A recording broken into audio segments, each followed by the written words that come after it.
Hello friends, સ્વાગત છે તમારું ભાવિકાસ ફૂડ મેજી ગુજરાતીમાં અને હું છું ભાવિકાત. આજે તમારી સાથે 5 મિનિટમાં બનતું એક નવા જ શાકની રેસીપી લઈને આવી છું.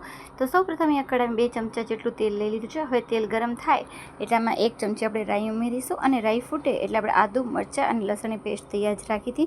તો 2 ચમચી જેટલી આપણે આદુ મરચાંની પેસ્ટ લઈ લઈશું લસણની.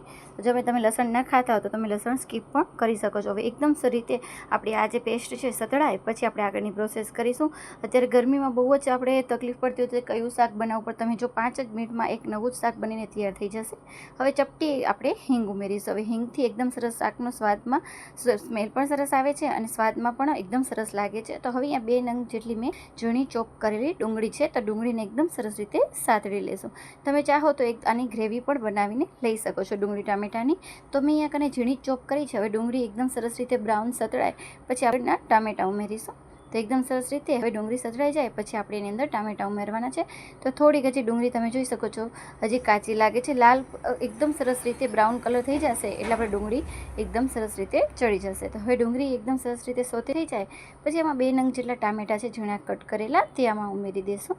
હવે એકદમ સરસ રીતે ટામેટા એકદમ સરસ રીતે સતળાઈ જાય એટલે પછી આપણે એની અંદર મસાલા એડ કરીશું. તો આને એકદમ સરસ રીતે આપણે ડુંગળી અને ટામેટાને એકદમ સરસ રીતે ચડવા દેવાના છે. એની જે કચાશ છે તે એકદમ સરસ રીતે દૂર થઈ જાય ત્યાં સુધી આપણે આને ચડવા દઈશું.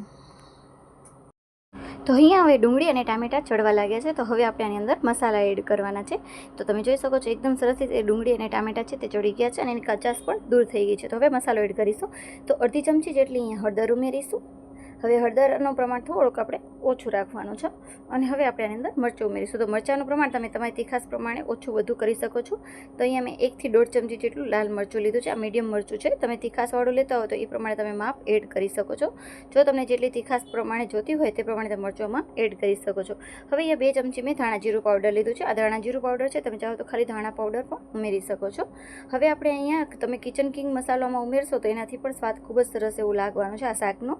પણ હું અહીંયા નોર્મલ જે આપણે દાળ શાકનો ગરમ મસાલો હોય છે તે જ આનામાં હું એડ કરીશ. તો અડધી ચમચી જેટલું મેં અહીંયા દાળ શાકનો ગરમ મસાલો એડ કર્યો છે અને ખાસ ધ્યાન રાખવાની કે આમાં મીઠાનું પ્રમાણ ખૂબ જ ઓછું કરવાનું છે. થોડુંક જે આપણે ગ્રેવીનો ભાગ છે તે જ સ્વાદ પ્રમાણે આપણે આમાં મીઠું એડ કરવાનું છે. એટલે મીઠું ખૂબ જ ઓછું લેવાનું છે કેમ કે આગળ તમને હું બતાવતી જઈશ કે મીઠું ઓછું લેવાની હું વાત કરી રહી છું. ઓલરેડી મીઠું આપણે જે ઇન્ગ્રીડિયન્ટ્સ લેવાના છે શાકમાં તેનામાં હોય છે એના માટે. તો હવે એકદમ સરસ રીતે ગેસની ફ્લેમ છે તે મીડિયમ ટુ હાઈ રાખવાની જેથી આપણા મસાલા છે તે દાજી ન જાય.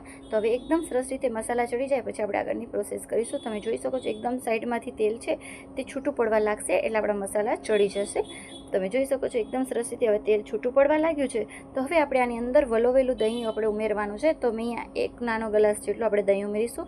તમને જેટલી ગ્રેવી થીક ખપતી હોય એ પ્રમાણે તમે દહીં ઉમેરી શકો છો. તો હવે આમાં થોડુંક આપણે દહીં ઉમેરી લઈશું અને એકદમ સરસ રીતે આ બધું મિક્સ કરી અને આપણે આને ચડવા દેવાનું છે. અત્યારે ગરમી એટલી બધી વધી ગઈ છે કે દરરોજ આપણે થતું હોય છે આમના ઉનાળામાં કે આપણે શું શાક બનાવવું. તો આ ફક્ત 5 જ મિનિટમાં બની જશે શાક અને એકદમ ચટાકેદાર અને બધાય ખાવામાં પડાપડી કરશે. ગેરંટીથી કહું છું એટલું સરસ સ્વાદમાં બનવાનું છે. તો હવે 5 મિનિટ સુધી આપણે આને ઢાંકી દીધું. તમે જોઈ શકો છો ઉપર તેલ પણ આવવા લાગ્યું છે. તો આપણે વચ્ચે વચ્ચે હલાવતા રહીશું. તો થોડુંક આમાં હું પાણી ઉમેરીશ. તો થોડુંક જ આપણે 2 થી 3 આપણે ચમચી જેટલું પાણી ઉમેરવાનું છે જેથી આપણી એકદમ જે થીક ન થઈ જાય ગ્રેવી તેના માટે. પાછું આપણે આને ઢાંકી અને આપણે એને થોડીક વાર સીજવા દઈશું જેથી આપણે ગ્રેવી ચડી જાય પછી જ આપણે જે આગળનો ઇન્ગ્રીડિયન્ટ્સ છે મેન તે ઉમેરવાનું છે. તો તમે જોઈ શકો છો ઉપર તેલ પણ છૂટું પડવા લાગ્યું છે અને નીચે પણ આ રીતે તમે જોઈ શકો વચ્ચે વચ્ચે હલાવવું જ પડે છે. તો એકદમ સરસ કલર આવ્યો છે. થોડોક આ મોબાઈલમાં કેમેરામાં કલર અલગ લાગે છે પણ ખૂબ જ સરસ એવો કલર આવેલો હતો અને સ્વાદમાં તો એટલો સરસ બન્યો હતો કે ગેરંટીથી કહું છું તમે એકવાર આ શાક બનાવી લેજો પછી મને કમેન્ટમાં જણાવજો કે કેવું શાક બન્યું છે. તો આ શાક તો નોર્મલ ઘણા લોકો બનાવતા હોય છે, ઘણા લોકો નથી પણ બનાવતા હોતા. તો હવે એકદમ સરસ રીતે આપણે આ ગ્રેવી છે તમે જોઈ શકો છો તેલ ઉપર આવવા લાગ્યું છે એટલે આપણે આ ગ્રેવી તૈયાર થઈ ગઈ છે. તો આપણે જે આગળ મેન ઇન્ગ્રીડિયન્ટ્સ છે તેમાં ઉમેરીશું.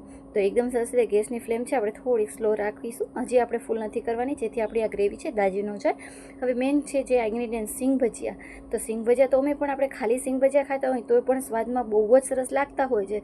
તો તમે એકવાર આ શાક જરૂર ટ્રાય કરજો સિંગ ભજીયાનું. તો બહુ જ સરસ ઘણી વખત બારે હોટલોમાં પણ અહીંયા કાઠિયાવાડમાં મળતું જ હોય છે સિંગ ભજીયાનું શાક. તો ઘરે ઘણા લોકો ઓછું બનાવતા હોય છે પણ ઘરે તમે એકવાર ટ્રાય કરજો. ખૂબ જ સરસ એવું સ્વાદમાં બનવાનું છે. જો તમને અહીંયા કને ગ્રેવી થોડીક જાડી લાગે તો તમે આમાં થોડુંક પાણી કે દહીં ઉમેરી અને પાછું એને સરસ રીતે થીક કરી શકો છો.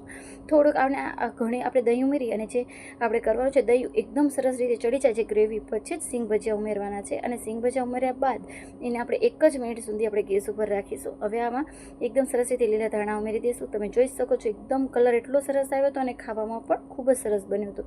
તો તમે આને પરોઠા સાથે, રોટલી સાથે સર્વ કરો તો એકદમ ઉનાળામાં 5 મિનિટમાં બની જતું એકદમ ચટાકેદાર શાક બનીને તૈયાર થઈ જાય છે. તો તમને આ રેસીપી મારી કેવી લાગે છે પ્લીઝ કમેન્ટમાં જરૂર જણાવજો. અને વિડીયો પસંદ આવ્યો હોય તો લાઇક, શેર એન્ડ સબસ્ક્રાઈબ કરવાનું ના ભૂલતા. અને આવી જ રીતના બન્યા રહેજો. વિડીયો જોવા માટે થેન્ક યુ સો મચ.